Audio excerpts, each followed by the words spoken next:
அனைத்து தேவேந்திரகுல வேளாளர் பெருமக்கள் அனைவருக்கும் வணக்கம். நாம் அனைவரும் பாண்டிய பேரரசாக இருந்து பல நெல் மணிகளை கண்டுபிடித்து இந்த நாட்டு மக்களுக்கு உணவளித்த சம்சாரி மகன்கள். அதாவது தமிழ்நாட்டில் மிக பிரம்மாண்டமாக அதிக பட்ஜெட்டில் அதிக நாட்களாக அதாவது முக்கியமான நடிகர்களை வைத்து திரைப்படம் எடுக்கும் தயாரிப்பாளர் நம்பர் 1 தயாரிப்பாளர் சங்கரை போல நானும் தயாரிப்பாளர் தான் என்று காமெடி செய்து கொண்டு விளம்பரப்படுத்தி கொண்டு இந்த பல்லவட்டி பப்புன் செனப்பணி போல இருக்கும் சௌத்ரி என்ற நபர், அதாவது பசீர்பாய் என்ற நபரை வைத்து தன்னுடைய சுயஜாதி பெருமையை உயர்த்த வேண்டும் என்றும், அதாவது செய்தித்தாள்கள் மற்றும் அன்றைய முத்துராமலிங்கம் ஐயா இருந்த மேடை பேச்சு போன்ற காணொளிகளை வைத்து கற்பனைகளையும் வைத்து தேசிய தலைவர் என்ற படம் உருவாக்கப்பட்டுள்ளது. இந்த படம் ஆடியோ வெளியிட்டப்போ ஒரு சின்ன சண்டை சலசலப்பெல்லாம் ஏற்பட்டுச்சு. ஏன்னா இது அனைவரும் தெரிந்த விஷயமே. அப்புறம் இந்த படத்தை நம்ம இயக்கியிருக்கிறவர் அரவிந்தன் ஊமை விழிகள் படத்தை இயக்குனவர் அப்படின்ற மாதிரி ஒரு செய்தி வந்துச்சு. சரி, நம்ம என்ன நினைக்கிறோம், சரி ஊமை விழிகள் படம் பயங்கரமாக திகில் படமாக தான் இருந்துச்சு, சரி நல்லாத்தான் இருக்கும் அப்படின்ற மாதிரி தேட்டரில் போய் பார்த்தோம்னாக்கா ஃபஸ்ட்டு போய் உக்காந்தோம்னாக்கா எனக்கும் கொஞ்சம் பயமாக தான் இருந்துச்சு. என்னடா நம்ம ஒரு ஆள் மட்டும்தான் இருக்கிறோம், யாருமே இல்லையே, பெரிய திகில் படம் பார்க்க போகிறோம் அப்படின்ற மாதிரி ஒரு பயமாக தான் இருந்துச்சு. ஒருவேளை நம்ம ஒரு ஆளுக்கு மட்டும் தேட்டரில் படம் ஓட்டுறாங்களா என்னமோ அப்படின்ற மாதிரி கூட ஒரு பயம் இருந்துச்சு. அப்புறம் பார்த்தா ஒரு 4-5 பேர் வந்தாங்க. என்ன, சரி திகில் படம் பார்க்க போகிறோம், சரி நம்ம பயப்படாமல் பார்க்கலாங்க அப்படின்ற ஒரு நம்பிக்கை வந்துச்சு. ஆனால் இந்த படத்தில் சாமிகளா என்ன வரலாற்றை சொல்கிறோம்ன்ற பேரில் என்ன உருட்டு என்ன பூரா அண்ட புழுகு ஆகாச புழுகு. ஏன்னா இந்த படம் தேசிய தலைவர் இல்லை, வட்டார தலைவர் இல்லை, இது ஊராட்சி தலைவர் என்று சொன்னால் பொருந்தும் என்ற சொல்லுக்கு என்று சொல்கிற அளவுக்கு என்ன இருக்குது. என்ன இந்த கவுண்டமணி என்னமோ ஒரு படத்தில் மாமன் மகள் படத்தில் மணிவண்ணே சத்யராஜ் 3 பேரும் சொல்லுவாங்களா, உலகமாக நடிப்படா சாமி, ரீல் அந்து போச்சுடா சாமின்னு சொன்ன மாதிரி.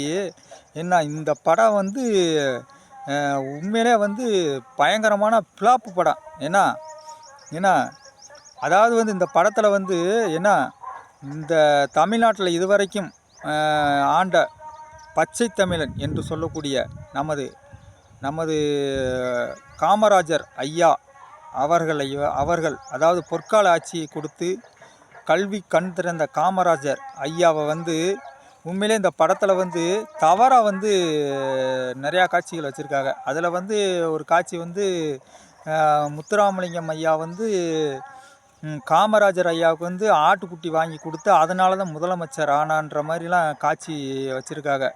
என்ன இந்த காட்சியை பற்றிலாம் இந்த மக்களுக்கு தெரிஞ்சா தெரியல என்னான்னு தெரியல.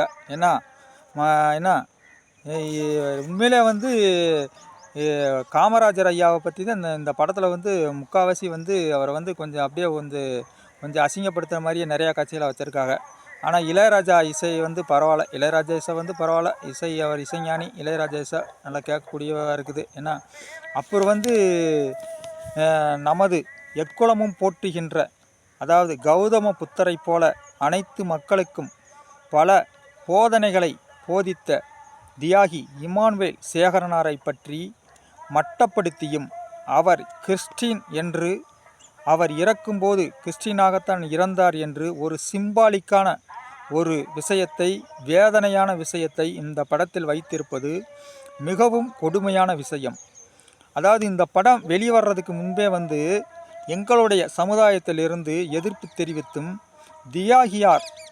தியாகியார் அனைத்து காட்சிகளையும் நீக்க வேண்டும், இது 2 சமூகத்திற்கும் பிரச்சனை ஏற்படும் என்று கூறியும் மற்றும் உயர் நீதிமன்றத்தில் தடைகள் கேட்டும் ஏன் இந்த படத்தை வெளியீடு செய்தார்கள் என்று தெரியவில்லை.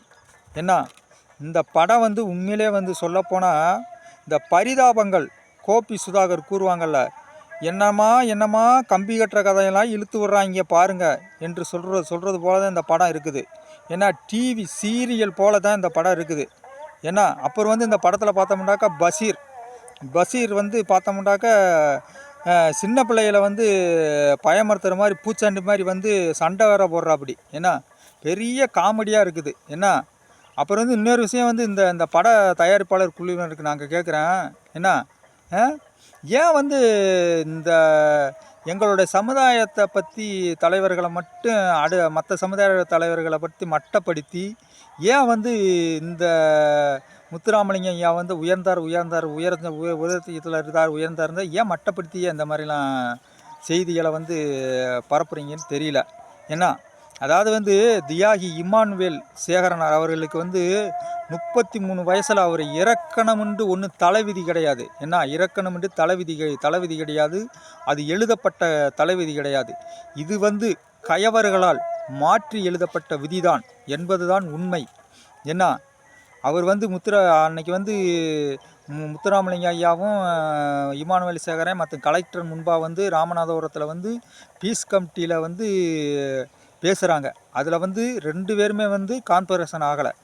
அதில் வந்து நம்ம வந்து இமானுவேல் சேகரன் ஐயா வந்து நான் என்னுடைய இதில் வந்து நான் கரெக்டாக இருக்கேன் அப்படின்ற மாதிரி யாரையுமே வந்து கண்டுக்காமல் கால் மேலே கால் போட்டு உக்காந்து ஏன்னா அப்படியே தென்னாவட்டாக இருந்திருக்கா அப்படி.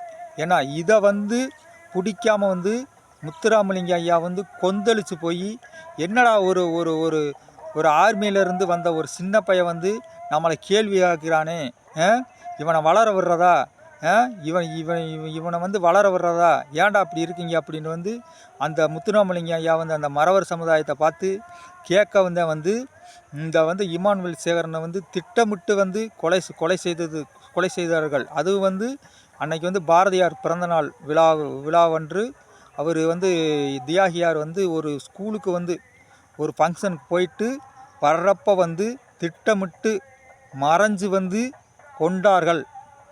இது வந்து வீரம் கிடையாது. என்ன கொண்டார்கள் என்பதுதான் உண்மை. ஏன்னா இது வந்து எழுதப்படாத விதி. ஏன்னா இவர் வந்து தியாகியார் இமானுவேல் சேகரனார் இன்னும் இருந்திருந்தால் அவர் பல வரலாறுகளை படைத்திருப்பார் என்பதுதான் உண்மை.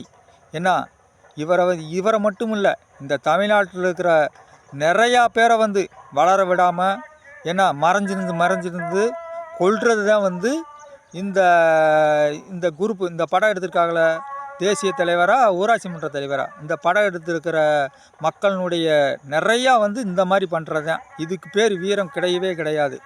ஏன்னா இன்னொன்று வந்து என்ன தெரியுமா, ஏன் இந்த மாதிரி வந்து இந்த பொய்யா வந்து ஏன் வந்து இந்த மாதிரி திரிச்சு ஏன் இந்த மாதிரி விஷயத்தெல்லாம் மக்கள்கிட்ட கொண்டு போய் சேர்க்குறீங்கன்னு தெரியல. அப்புறம் இன்னொன்று வந்து முத்துராமலிங்க ஐயா வந்து ஜெயிலில் இருக்கிறப்ப எப்படி வந்து நேதாஜி படைக்கு வந்து ஆள் அனுப்புனார் என்று இது வரைக்கும் தெரியல. ஏன்னா இந்த இந்த இந்த காலகட்டத்தில் இருக்கிற இளைஞர்களை வந்து நல்வழிப்படுத்துறதை விட்டுவிட்டு ஏன் இப்படி வந்து பொய்யான வதந்தியை பரப்புறீங்கன்னு தெரியல. ஏன்னா இப்போ பார்த்தோம்னாக்கா வந்து முத்துராமலிங்க ஐயா வந்து இது பசும்பொன்னில் பிறக்கலை, தவசிக்குறிச்சியில் தான் பிறந்தார். ஏன்னா இந்த இந்த இந்த இந்த செய்தி வந்து இப்போ வந்து பயங்கரமாக ட்ரெண்டிங்கில் போயிட்டுருக்குது. அப்புறம் வந்து இந்த வைகோ வந்து எங்கள் தேவேந்திர வேளாளருக்கு வந்து 32 கிராமத்தை வந்து எழுதி கொடுத்தான்றது இதுவும் பொய். ஏன்னா அது வந்து அதுக்கு பின்னாடி வந்து அவங்க முத்துராமலிங்க ஐயாவோட வகையார் 6 பேர் வந்து பரமக்குடியில் வந்து கேஸ் போட்டு அந்த 2 பேர் தேவேந்திர வேளாளருக்கு கொடுத்த நிலத்தையும் பிடுங்கிட்டாங்க. அவர் வந்து சமாதி மட்டும்தான் அவங்களுக்கு வந்து சொந்தம், வழிபடும் இடம். அப்புறம் வந்து அந்த 6 பேர் வந்து அந்த முத்துராமலிங்கம் குரு பூஜைக்கு வந்து அந்த வர்ற வருமானத்தில் ஒரு பங்கை செலவழிக்கணும்னு வந்து கோர்ட்டில் தீர்ப்பு சொல்லிடுச்சு. ஏன்னா இந்த விஷயமும் வெட்ட வெளிச்சத்துக்கு வந்துருச்சு. அப்புறம் வந்து இந்த மீனாட்சி அம்மன் கோயில் நுழைவுக்கு வந்து முத்துராமலிங்க ஐயா வந்து கூட்டிகிட்டு போனார். தாழ்த்தப்பட்ட மக்களை கூட்டிகிட்டு போனார். ஆனால் அதில் குறிப்பாக வந்து எங்களுடைய தேவேந்திர மக்கள் யாரும் இடம்பெறவில்லை. இந்த பொய்யான தகவலும் ஏன் இந்த மாதிரி வந்து பரப்புறீங்கன்னு தெரியல. இதெல்லாம் நிறுத்தி ஒரு நல்ல ஒரு ஒரு உண்மையான செய்தியை வந்து மக்கள்கிட்ட கொண்டு போய் சேர்த்து உண்மையான வரலாறை கொண்டு போய் சேருங்க. நீங்கள் வந்து உங்கள் முத்துராமலிங்க ஐயா வந்து புகழ பாடுங்க, பஜனை பாடுங்க, ஆட்டம் போடுங்க, என்ன வேண்டாலும் பண்ணுங்கள். அதை பற்றி வந்து எங்களுக்கு வந்து அது தேவையில்லை. ஆனால் வந்து ஒரு சமுதாய தலைவரை வந்து கீழ்த்தரமாக பேசி நம்ம மேலேயே வரணும் அப்படின்ற மாதிரி எண்ணத்தை வந்து கண்டிப்பாக அறவே ஒழிக்க வேண்டும். ஏன்னா ஏன் இந்த ஈனப்பழப்பு தன்னுடைய சுயசாதி பெருமை பேசுவதற்காக மற்ற ஜாதி தலைவர்களை கீழ்த்தரமான எண்ணத்துடன் சித்தரித்து நாங்கள் பெரிய ஆள் என்று காட்டிக்கொள்வதில் உங்களுக்கு என்ன பெருமை இருக்கிறது என்று தெரியவில்லை. இந்த மனநிலையை மாற்றிக்கொள்ள வேண்டுமாய் உங்களை அன்புடன் கேட்டுக்கொள்கிறேன். நன்றி, வணக்கம்.